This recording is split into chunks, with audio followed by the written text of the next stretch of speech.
Hello మామ నమస్తే. మేమైతే ఇలా కొరమడలు పట్టడానికి వచ్చినాం. కొరమడలు సాధారణంగా కప్పగాళ్ళతో లేదా ఎరలతో పడతారు. మేమైతే డిఫరెంట్గా బోటి దొబ్బతో పట్టడానికి వచ్చినాం. మా అన్న చాలా రోజుల నుంచి చెప్తుండు, అరే మన పొలం దగ్గర ఉన్న ఒక బొందలో కొరమడలు చాలా దుంకుతున్నాయని. మేమైతే ఫైనల్గా ఈరోజు అయితే చేపలు పట్టడానికి వచ్చినాం. చూస్తురా, ఇదే బోటి దొబ్బ. ఇక్కడ కనిపిస్తున్న బొందలోనే చాలా కొరమడలు అయితే ఉన్నాయి. ఇది ఎక్కువగా లోతుండదు, కాకపోతే ముండ్ల కంపలన్నీ ఉన్నాయి, అందులోకి దిగితే కుస్తాయని చెప్పేసి మేమైతే గాలాలతో పడుతున్నాం.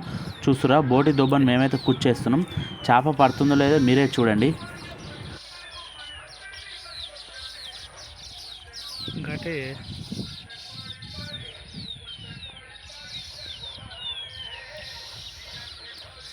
గుంజు గుంజు గుంజు గుంజు ఒక్క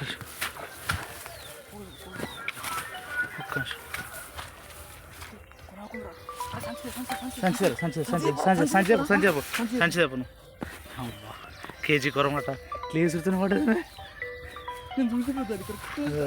అసలు మేమైతే అస్సలు ఎక్స్పెక్ట్ చేయలేదు. ఇలా వేసామో లేదో గాలం అలా కొరమటన్ అయితే పడింది. ఇదైతే పక్క కేజీ ఉంటుంది. మేమైతే ఇంటి దగ్గర నుండి వచ్చేటప్పుడు ఒక్క చేప పడ్డా చాలు, మాకు పులుసు మందం అవుతుంది అనుకుంటూ వచ్చాము. అలా వచ్చామో ఇలా చేప అయితే పడింది. మరొకసారి బోటి దెబ్బ పెట్టి నేనైతే వేయడం జరుగుతుంది. చేప పడుతుందో లేదో మీరే చూడండి.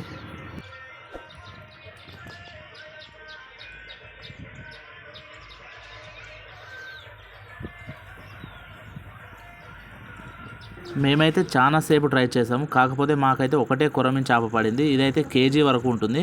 అయితే మేము వచ్చేటప్పుడు ఒక్క చేప పడ్డ చాలు పులుసు మందం అవుతుంది అనుకుంటా వచ్చాము.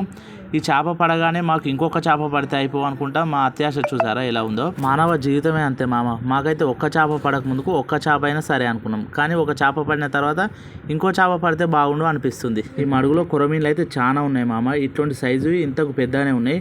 అయితే నెక్స్ట్ వీడియోలో ఆ కొరమటలు మొత్తం పట్టి మీకైతే వీడియో పోస్ట్ చేయడానికి అయితే చూస్తాను మామ. ఈ మడుగుల చేపలన్నీ పట్టాలంటే కప్ప గాలాలతో బోటి దొబ్బలతో అయితే లేదు. చిన్న చిన్న పరకలు తెచ్చి మేమైతే చేపలు పట్టాలని చూస్తున్నాము. మంచి వీడియోతో నెక్స్ట్ వీడియోలో కలుద్దాం. అంతవరకు బాయ్. మన ఛానల్ని అయితే సబ్స్క్రైబ్ చేసుకోండి.